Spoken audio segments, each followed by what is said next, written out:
सरोकार। नमस्कार, आप देख रहे हैं प्राइम टीवी। मैं हूं आपके साथ आरती तिवारी। वक्त हो चुका है 4 बजे की 4 बड़ी खबरों का। पिछले साल यूपी के 2 जिले खास सुर्खियों में थे, संभल और हाथरस। दोनों को लेकर काफी समय तक सियासत भी देखने को मिली। यहां तक कि संभल का मुद्दा तो लोकसभा में भी चर्चा का विषय बना रहा। दोनों की चर्चा जहां अपनी अलग अलग वजहों को लेकर थी। बीते साल जुलाई में बाबा नारायण सरकार हरि उर्फ भोले बाबा के सत्संग में हुई भगदड़ में हाथरस सुर्खियों में आया था और नवंबर में मस्जिद के सर्वे को लेकर भड़की हिंसा पर संभल ने सियासत में भूचाल ला दी था। पक्ष विपक्ष ने एक दूसरे पर जमकर आरोप प्रत्यारोप किए थे। आपको बता दें कि जहां एक तरफ संभल हिंसा में 4 से 5 लोगों के मरने की खबर थी, वहीं दूसरी तरफ हाथरस में 120 से ज्यादा लोगों के मरने की जानकारी थी। दोनों घटनाओं को लेकर कहीं ना कहीं प्रशासन पर लापरवाही का आरोप लगा, लेकिन अब इन दोनों ही मामलों में नया मोड़ सामने आया है। दरअसल 120 से अधिक लोगों की मौत के मामले में जहां हाथरस में बाबा सरकार हरि को क्लीन चिट दे दी गई है, वहीं संभल में अब दुबई कनेक्शन के भी कयास लगाए जाने लगे। इससे पहले भी संभल हिंसा में पाकिस्तानी कनेक्शन होने की आशंका जताई गई थी। फिलहाल शिवपाल यादव ने संभल पर बयान दिया है, जिसने एक बार फिर संभल के मुद्दे को और अधिक सियासी रुख मोड़ते हुए नजर आ रहे हैं। शिवपाल का कहना है कि जब सपा की सरकार बनेगी तो अत्याचार की पटकथा लिखी जाएगी, जिसमें संभल पहले नंबर पर होगा। जब समाजवादी पार्टी की सरकार हम लोग बनाएंगे तब अत्याचार की एक पटकथा लिखी जाएगी, तो उसमें संभल फिर सबसे ऊपर होगा। पटकथा लिखाई जाएगी अत्याचार की पटकथा, तब संभल सबसे ऊपर होगा।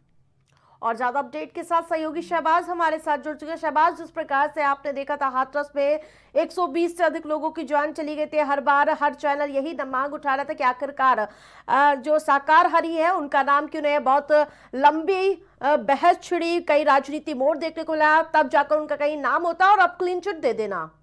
देखिए, बिल्कुल आरती, कहीं ना कहीं ये एक बड़ा चिंता का विषय है कि इस तरीके के संगीन मामलों में अगर जो बाबा हैं या फिर जिस तरीके के लोग हैं जो इस तरीके का आयोजन करते हैं, अगर वो साफ तौर पर बचते हुए निकल जाएंगे तो कहीं ना कहीं आने वाले दिनों में इस तरीके की और भी घटनाएं हो सकती हैं। क्योंकि माना ये जा रहा था, जब इतने बड़े संख्या में लोग मरे थे तो शासन और सरकार से लोगों की उम्मीद थी कि एक बड़ी कार्रवाई करके एक नजीर पेश करेंगे ताकि आने वाले दिनों में इस तरह की घटनाएं ना देखने को मिले। क्योंकि आरती, हमने देखा है कि अमूमन पिछले कई बार जब इस तरीके के आयोजन होते हैं तो कई घटनाएं हो जाती हैं। खासकर भारत में ये चीजें बहुत ही आम हो जाती हैं कि कोई भी इस तरीके का आयोजन होता है, उसमें भगदड़ हो जाती है और भगदड़ में कई लोगों की मौत हो जाती है। बिल्कुल, इसी के तहत जब अगर मैं संभल की बात करूं तो इस पर एक बार फिर से सियासत देखने को लिए शिवपाल सिंह यादव का बयान आता है, जहां पहले वहां पर पाकिस्तानी कनेक्शन आता और अब दुबई कनेक्शन आना।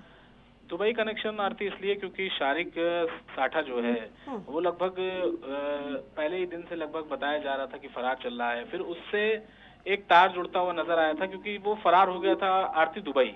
और जब वो दुबई गया तो जब मामले की जांच पुलिस कर रही थी तो उसका कनेक्शन जो निकल कर सामने ये आता है कि दुबई से इस पूरे मामले की कहीं ना कहीं पैसे से लेकर हर एक चीज तरीके की सहायता दी गई थी और किस तरीके से षड्यंत्र को रचना है और कब क्या करना है, यानी कि पूरी की पूरी स्क्रिप्ट जो थी वो पुलिस का ऐसा मानना है कि वो कहीं ना कहीं बाहर से लिखी गई थी। यानी कि इस तरीके की पूरी जो रचना करी गई, जिस तरीके की पूरा वहां जब हमने नवंबर में वो पूरा माहौल देखा गड़बड़, पूरा 24 नवंबर को का दिन था जिसमें लगभग 5 लोगों की मौत हुई थी आरती, तो ये मामला भी काफी तूल पकड़ता हुआ नजर आया था। तूल तो पकड़ता हुआ नजर ही आ रहा था। उसके बीच जो अब दुबई कनेक्शन सामने आया उसको लेकर शिवपाल सिंह यादव ने कहा है कि जब हमारी सरकार आएगी तो ये फाइलें खुलेंगी और एक बहुत बड़ी चीजें खुलकर सामने आएंगी उसमें। जी जी जी, देखिए शिवपाल यादव ने जब आज मीडिया से मुखातिब हुए तो उन्होंने साफ तौर पर कहा कि संभल जब हमारी सरकार आएगी तो एक अत्याचार की जो पटकथा है, कहानी है, वो लिखी जाएगी और उसमें संभल सबसे ऊपर होगा। क्योंकि विपक्ष अमूमन सबसे ज्यादा अगर बात करी जाए तो इस कहीं ना कहीं अगेंस्ट खड़ा हुआ सरकार के नजर आता है हमेशा।